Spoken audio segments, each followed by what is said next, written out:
কেন? আমার ভাইয়ের রক্ত কেন?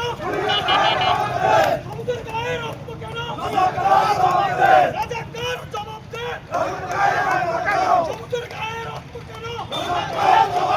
সবুজের গায়ের রক্ত কেন? রাজাকার জবাব দে।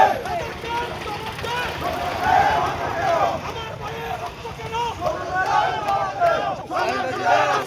সন্ত্রাসীদের আস্তানা ভেঙে দাও, গুড়িয়ে দাও, ভেঙে দাও, গুড়িয়ে দাও। সন্ত্রাসীদের আস্তানা আমার ভাইয়ের রক্ত কেন? প্রশাসন জবাব দাও। আমার ভাইয়ের রক্ত কেন? আমার ভাইয়ের রক্ত কেন? প্রশাসন জবাব দাও। প্রশাসন জবাব দাও। আমার ভাইয়ের রক্ত কেন?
সন্ত্রাসী কার্যকলাপ করে আমি সেই সন্ত্রাসী কার্যকলাপে বাধা দিলে আমি বোঝাচ্ছি